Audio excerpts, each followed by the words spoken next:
বন্ধুরা, যুবসাথীর form fill আপের সময় ফর্মে আপনি যে অ্যাকাউন্ট নাম্বারটা দিয়েছিলেন সেই অ্যাকাউন্ট নাম্বারে কিন্তু আর টাকা আসবে না। হ্যাঁ বন্ধুরা, ঠিকই শুনেছেন, আর টাকা আসবে না। নমস্কার বন্ধুরা, স্বাগত জানাই আরও একটি নতুন ইনফরমেটিভ ভিডিওতে। আজকের ভিডিওতে আমি একটি যুবসাথী সংক্রান্ত একটি বিরাট বড় ঘোষণার আপডেট কিন্তু আপনাদের সঙ্গে শেয়ার করব। আমি এটা বলে রাখি, সরকারের পক্ষ থেকে একটি বড় ঘোষণা জারি হয়েছে, যেখানে পশ্চিমবঙ্গ সরকার জানিয়েছে যে যুবসাথীর টাকা তো 13 তারিখ থেকে কিন্তু টাকা ঢোকা অলরেডি শুরু হয়ে গেছে, অনেকেরই টাকা এসছে।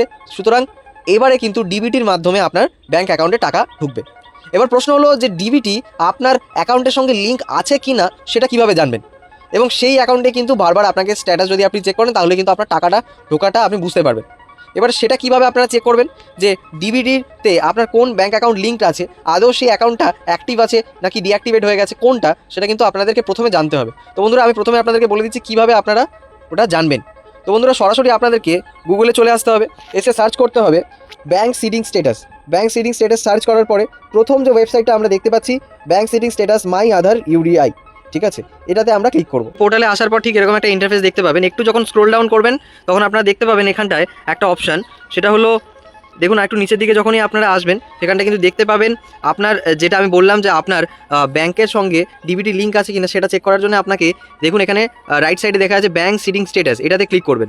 ঠিক আছে, ক্লিক করার পরে এখানে নতুন একটা ইন্টারফেস খুলে যাবে। এখানটায় এখানে দেখুন লেখা আছে এন্টার ইওর আধার নাম্বার। ঠিক আছে, তো এখানে হচ্ছে কি আধার নাম্বারটা এখানে লিখে দিতে হবে, যে আধার নাম্বারটা আছে, ঠিক আছে, সেটা আপনার যে আধার নাম্বার সেটা এখানে লিখে দেবেন।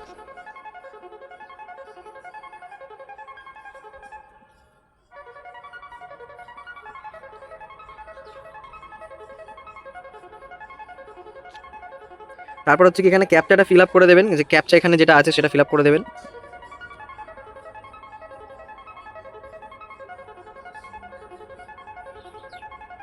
তারপরে লগ ইন ওটিপিতে ক্লিক করবেন। যেই লগ ইন ওটিপিতে ক্লিক করবেন তখন আপনার কাছে আপনার যে রেজিস্টার যে মোবাইল নাম্বার আছে সেখানে একটি ওটিপি চলে আসবে।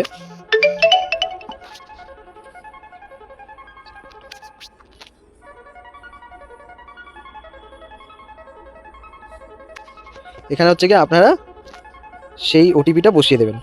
দেওয়ার পরেই আপনি এখানে ডিরেক্ট লগ ইনে ক্লিক করে যাবেন। তো যখনই আপনি লগ ইনে ক্লিক করবেন তখনই আপনি এখানটায় দেখতে পাবেন যে স্ট্যাটাসটা আপনার কী আছে সেটা কিন্তু আপনি দেখতে পাবেন। ঠিক আছে, এখানটা দেখুন লেখা আছে ইনঅ্যাক্টিভ, অর্থাৎ আপনার যদি এরকম কোনো স্ট্যাটাস দেওয়া থাকে, ঠিক আছে, যে আধার নাম্বার এই নাম্বারে কিন্তু কোনো check bank, please check with your bank to get your Aadhaar number link to your account number. ঠিক আছে, তো এখানটা হচ্ছে কি কোনো রকম আমি দেখতে পাচ্ছি না কোনো স্ট্যাটাস। ঠিক আছে, তো এক্ষেত্রে আপনাকে যেটা করতে হবে, আপনার যদি ইনঅ্যাক্টিভ থাকে তাহলে ব্যাঙ্কে সরাসরি যোগাযোগ করবেন, করে আপনি চলে যাবেন ব্যাঙ্কে, গিয়ে আপনার আধারটা কিনে লিঙ্ক করিয়ে নেবেন। আর যদি না থাকে, যদি লেখা থাকে অ্যাক্টিভ, যদি লেখা থাকে তাহলে চিন্তা করবেন না, আপনার কিন্তু এই মাসে কিন্তু টাকা আপনার ঢুকে যাবে। প্রথম মাসে যারা পেয়েছেন, যে অ্যাকাউন্টে পেয়েছেন সেই অ্যাকাউন্টে কিন্তু দ্বিতীয় মাসে টাকা নাও আসতে পারে। সেটা কিভাবে দেখুন, প্রথম মাসে সরকার অনেকের অ্যাকাউন্টে টাকা পাঠিয়েছে, অনেকে ফর্ম ফিল আপ করেছেন, অনেকে টাকা পেয়েছেন, অনেকে পাননি, তাই না? তো এটা কেন হয়েছিল, তার কারণটা হচ্ছে কি যে সরকার ট্রেজারির মাধ্যমে প্রত্যেকের অ্যাকাউন্টে টাকা পাঠিয়েছিল। এবার সেটা আপনি ফর্মে যেটা দিয়েছিলেন সেটাতেই, এবার সেই সময় কি হয়েছিল, অনেকেই ব্যাঙ্ক অ্যাকাউন্ট ডিটেলস ভুল দিয়েছিল বা অনেকে আইএফসি কোড ভুল দিয়েছিল, যার দরুন যারা ওই ধরনের ভুল দিয়েছিল, ঠিক আছে, ফর্ম ফিল আপের সময় তাদের কিন্তু অ্যাকাউন্টে টাকা আসেনি। শুধুমাত্র যারা সঠিক অ্যাকাউন্ট ডিটেলস দিয়েছিল তাদেরই অ্যাকাউন্টে টাকা এসেছিল গতবারে। এই কারণে অনেকে টাকা পেয়েছেন প্রথম মাসের, অনেকে পাননি। কিন্তু এপ্রিল মাসের যে টাকাটা আসার কথা সেটা কিন্তু বন্ধুরা ট্রেজারির মাধ্যমে আর আসবে না। সরকার খুব স্পষ্টভাবে জানিয়েছে এই টাকাটা আসবে ডিবিটির মাধ্যমে। এবার ডিবিটিটা কী সেটা যারা জানেন না তাদের বলে রাখি, ডিবিটির ফুল ফর্ম হচ্ছে কি ডিরেক্ট বেনিফিট ট্রান্সফার।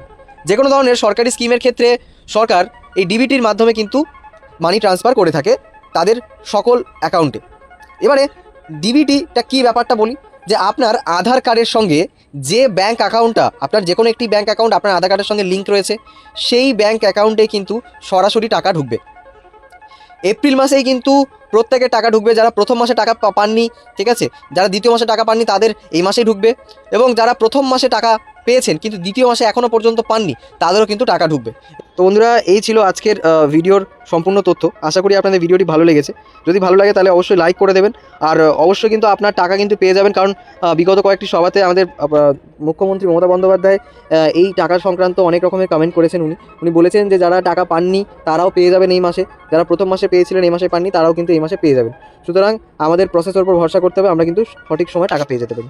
তো বন্ধুরা, ভিডিওটি যদি ভালো লাগে তাহলে অবশ্যই লাইক করে দেবেন, চ্যানেলটি সাবস্ক্রাইব করে বেল আইকন প্রেস করে দেবেন, যাতে ফিউচারে এরকম নতুন নতুন ইনফরমেটিভ ভিডিও সবার আগে আপনার কাছে পৌঁছে যায়। Till then, tata, bye bye, take care, ভালো থাকবেন।